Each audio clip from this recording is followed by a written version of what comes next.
Entonces, la primera pregunta que surgió del público es, ¿cuál es el punto de corte ecográfico endometrial en pacientes en etapa reproductiva?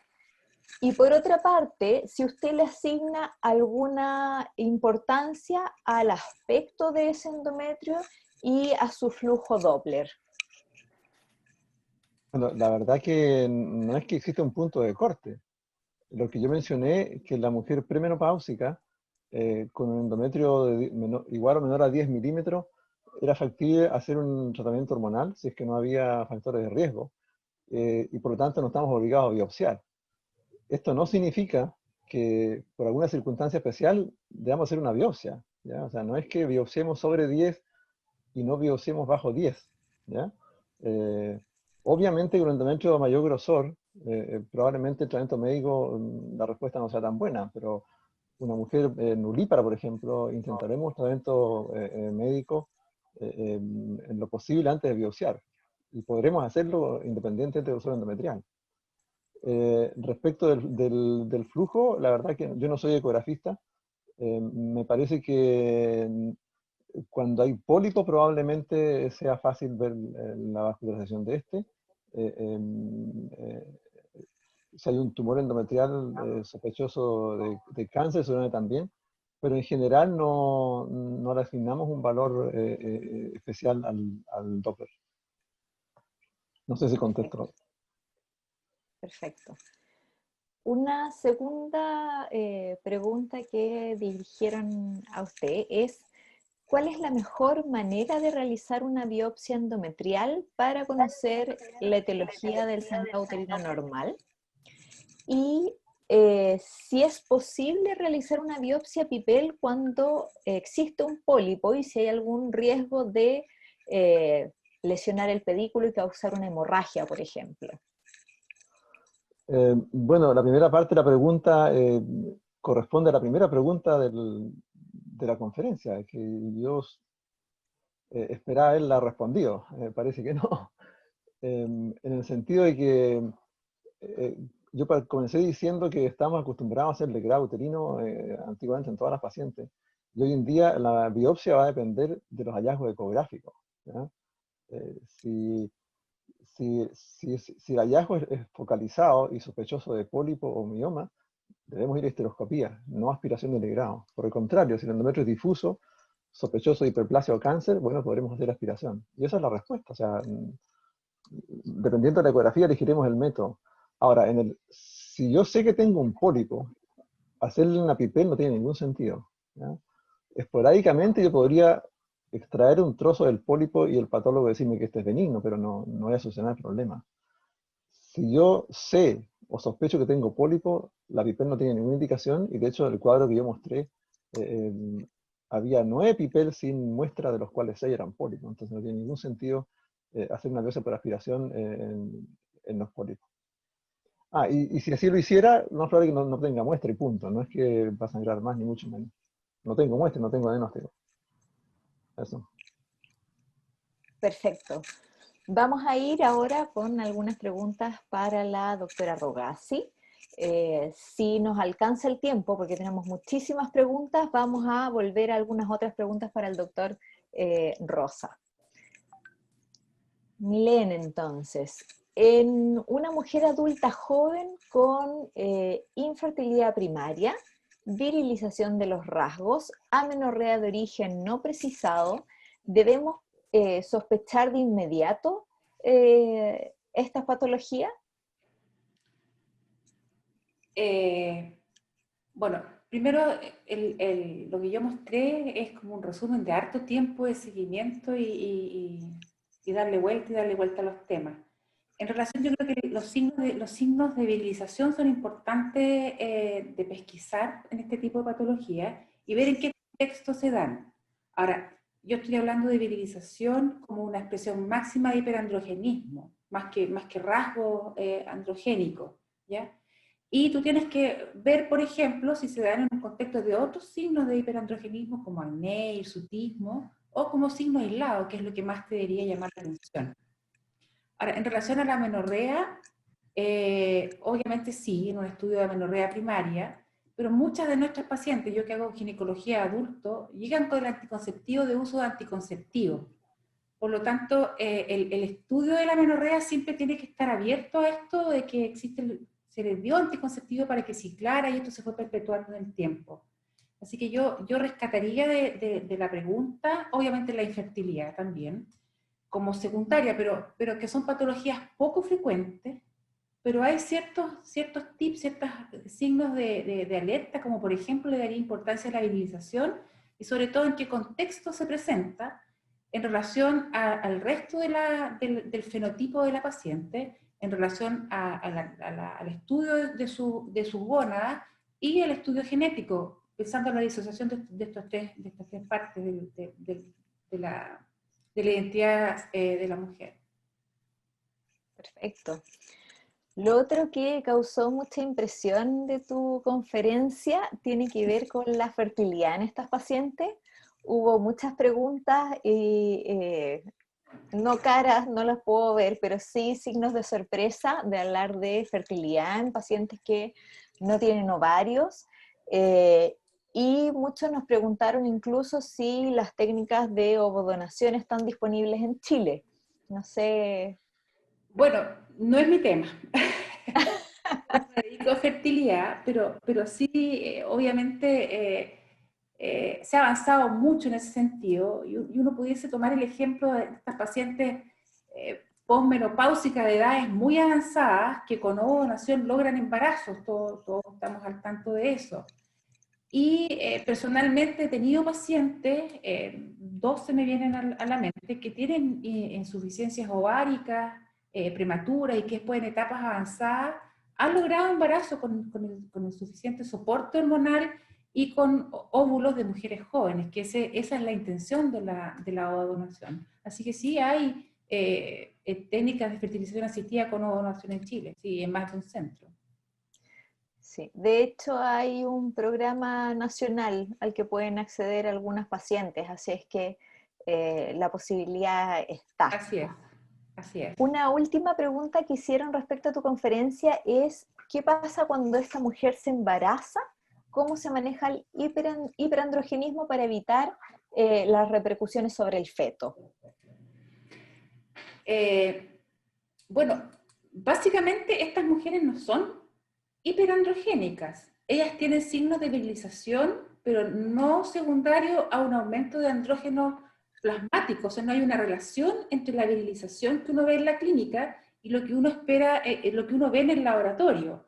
De hecho, nuestra paciente estaba un poco contaminada esa edición porque era portadora además de hiperplasia suprarrenal. Yo creo que eso es lo que le da la hiperandrogenemia, digamos. Entonces, precisamente, eso es lo que te llama la atención. ¿Por qué la hiperandrogenemia no se asocia con el hiperandrogenismo y aparece una virilización, que es la expresión máxima de hiperandrogenismo, fuera de todo contexto? Ahora, en general, lo que tal vez es el factor confundente con la hiperplasia suprarrenal. Y ahí hay protocolos súper establecidos de usos de corticoides, la determinación precoz del sexo de la guagua, que ahora se puede a través de la determinación de células fetales en sangre materna, y se pueden tomar medidas preventivas específicas con muchos mejores resultados. Pero no para estas pacientes no tienen exceso de andrógeno porque sus gónadas son antigenéticas, no producen estrógenos y no producen andrógenos. Perfecto, muchas gracias por tu respuesta. Manuel, continuamos contigo.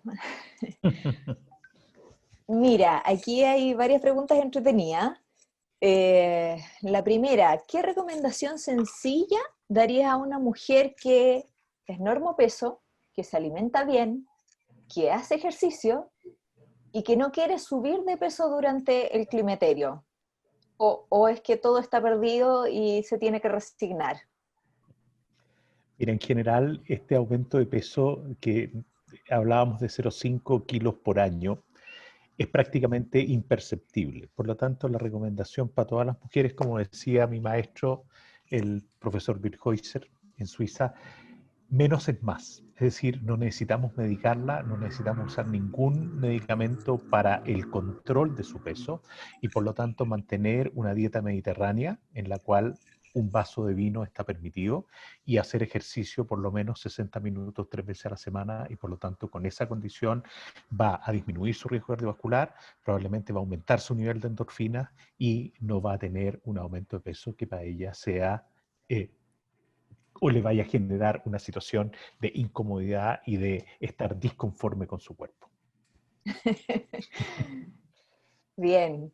En la misma línea, alguien pregunta aquí, para mantener la relación cintura-cadera estable, ¿cuándo sería el mejor momento para iniciar una terapia hormonal de la menopausia? ¿Y cuál piensas que sería la mejor alternativa en una mujer que no tiene contraindicaciones? A ver, mira, y es lo que siempre hemos discutido tantas veces, Paula. Yo creo que la indicación de terapia hormonal sustitutiva tiene indicaciones tan estrictas como la terapia antibiótica. Es decir, no todas las mujeres requieren terapia hormonal sustitutiva. Las que lo necesitan son aquellas que tienen, por ejemplo, un MRS con más de 8, en el documento que escribimos para el Ministerio más de 15 por un tema de presupuesto ministerial. O sea, estamos hablando de pacientes sintomáticas. Y claramente en pacientes asintomáticas no hay indicación de terapia hormonal sustitutiva, excepto que tenga un factor de riesgo importante, por ejemplo, de hacer una osteoporosis por factores de riesgo cardiovascular, uso de corticoides o por otras condiciones asociadas. Pero si la mujer es asintomática, no requiere terapia. Eso es lo primero. Por lo tanto, actividad física y alimentación adecuada. Frente a una paciente obesa, por la condición del aumento del riesgo de tromboembolismo, obviamente que la primera elección en esas pacientes es la transdérmica, porque la terapia transdérmica no aumenta el riesgo de trombosis respecto del basal de la mujer. Es súper importante entenderlo, no es que la terapia transdérmica disminuya mi riesgo de trombosis, no, mi riesgo de trombosis se mantiene en el riesgo que normalmente tengo si yo no estuviera tomando terapia. A diferencia, como muy bien lo decía el doctor Hernández, el uso de estrógenos por vía oral aumenta los factores de coagulación y por lo tanto aumento mi riesgo de trombosis. Es decir, esa paciente, si tiene su útero puesto, necesita una terapia transdérmica asociada a una progestina, ya sea cíclico o continua, dependiendo del momento de la menopausia en que se encuentre. Súper. Manuel, un comentario y otra pregunta. Es cierto que no todas las mujeres necesitan terapia hormonal. Está definido por nuestro programa que son aquellas mujeres que son sintomáticas, pero el 80% de la población chilena tiene un MRS mayor a 8. Entonces estamos hablando de que solo un 20% se salva. Ese era el comentario mío. Lo otro. Estrógenos transdérmicos. ¿Y qué opinas de la tibolona en las pacientes obesas? A ver, importante entender que la tibolona es un derivado del noretinodrel. Por lo tanto, la tibolona es un derivado de una progestina que tiene un efecto como cualquier progestina estrogénica. Es decir, tiene un efecto estrogénico, tiene un efecto progestacional y tiene un efecto androgénico. Por lo tanto, desde el punto de vista teórico, la tibolona sí se puede utilizar en pacientes obesas y por lo tanto no está contraindicada. Además tiene una súper buena acción sobre los triglicéridos, eso tampoco hay que olvidarlo. Sí. Pero no tiene una tan buena acción sobre el HDL, por eso no quise meterme en el perfil de lípido. Estamos de acuerdo. Ya, Manuel, no te voy a estresar más. Sigamos entonces. Doctor Hernández, dice aquí, una paciente de 35 años que tiene una neumonía por COVID-19 desarrolló un TEP con posterioridad. ¿Podría ella usar cailina o básicamente un dispositivo medicado con levonorgestrel? Definitivamente sí, por varias razones. En primer lugar, porque no tiene estrógenos. En segundo lugar, porque la acción del sistema intrauterino es local, es in situ y no es sistémica. En tercer lugar, porque ella va a seguir manteniendo una actividad hormonal ovárica completamente normal. Entonces, sí, no hay ninguna contraindicación para que utilice un sistema intrauterino. De hecho, si lo metemos dentro del cesto de los LARCs, probablemente el sistema intrauterino, salvo el costo, que es una limitante importante, sí lo podríamos utilizar en una paciente con COVID. ¿Por qué razón? Porque no le va a incrementar su riesgo de tromboembolismo venoso. No la protege, porque el riesgo ahí está y lo va a tener siempre, con sistema o sin sistema, pero sí lo puede utilizar. Perfecto. Nos respondió una segunda pregunta que hacía referencia a si el uso de el LARC era un protector de un evento trombótico. Cuidado con eso, ¿sí? Para no manejar juegos de palabras que pudieran confundirnos.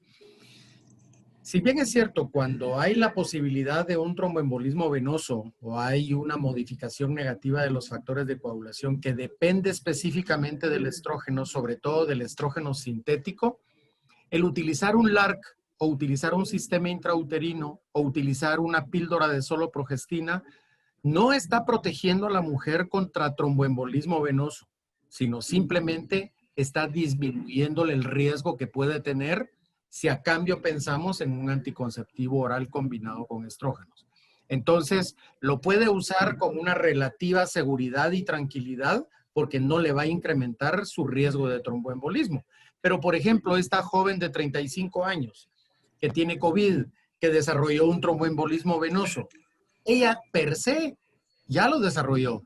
Entonces, no hay nada, nada anticonceptivamente hablando que vaya a protegerla y que además le vaya a disminuir el riesgo. Lo que hay que buscar es un anticonceptivo que no se lo aumente. Y por esa razón, los LARCs son una buena, tienen una buena oportunidad para intervenir con ellos. Perfecto. Mira, otra pregunta muy interesante que nos hicieron tienen que ver con al cuánto tiempo se normaliza el efecto procoagulante de los anticonceptivos hormonales combinados y si tiene algún sentido en el fondo suspenderlos, al cuánto tiempo la mujer va a volver a su basal. Voy a ser subjetivo y muy subjetivo porque desafortunadamente la medicina basada en evidencia aquí no se da. Estamos viviendo con la evidencia día a día de lo que nos va dando la corta experiencia a corto plazo, a 5 o 6 meses plazo de haber hacia atrás sucedido lo que sucedió con la pandemia. Entonces, no hay estudios prospectivos, ni mucho menos retrospectivos, que nos digan cuánto tiempo se tarda en regresar a los valores de coagulación normales. Sin embargo, a título personal, si yo quiero dormir tranquilo y que mi paciente también duerma tranquila, yo prefiero no regresarla a una terapia combinada de estrógenos por lo menos durante los siguientes 6 meses. Y dentro de 6 meses probablemente me voy a delimitar a sacar dímero D y pruebas de coagulación, etcétera, pero vamos a estar mucho más tranquilos si nos quedamos por lo menos durante 6 meses. Y cualquier escéptico me podría decir, ¿y por qué no 3? ¿Y por qué un año? Acordémonos que en anticoncepción, en terapia de restitución hormonal, como en cualquier campo de la medicina, hay que individualizar cada caso. De tal manera de que no podemos meter dentro de un marco rígido de referencia a todas las pacientes con COVID para ver cuánto tiempo después recuperaron su basal de factores de coagulación, porque no hay nada que lo documente. Entonces, si no hay nada que lo documente, lo que nos ayuda mucho es el sentido común. Y el sentido común es no incrementar el riesgo de que vuelva a suceder, anulando la posibilidad de darle un anticonceptivo combinado con estrógenos. Y perdona, yo quería ahí hacer un comentario y me parece muy bien lo que dice Luis, pero claramente las pacientes que hicieron una trombosis si nosotros los miramos y saquémoslo del contexto del COVID, van a tener por siempre una contraindicación absoluta a usar un anticonceptivo con estrógenos. Y eso es lo que es el mensaje que yo creo que tenemos que mandar a casa. Y yo por eso digo, si una paciente hizo una trombosis, no podemos saber si eso fue condicionado solo por el COVID o por la inmovilización y otras condiciones asociadas, y por lo tanto, lo más probable es que esa paciente va a quedar por siempre con un anticonceptivo de Predispuesto. progestaje no puro o predispuesta para hacer una trombosis, por lo tanto, no debiéramos cambiar su anticonceptivo. Perfecto. Lamentablemente, estamos en el tiempo. Quedaron varias preguntas en el tintero, trataremos de hacer llegar las respuestas a quienes las hicieron. Yo quiero agradecer a este tremendo panel de conferencistas, el doctor Hernández, el doctor Parra, la doctora Rogazzi y el doctor Rosa, que nos deleitaron con muy buenas conferencias. Agradecer, por supuesto, al público que está participando activamente. Tenemos saludos desde Punta Arena, desde donde ustedes quieran. Así es que muchas gracias a todos por haber participado, y creo que estamos dando por cerrado entonces este tercer módulo, lejos el mejor de todo el programa, exitosamente. Felicitaciones a todos.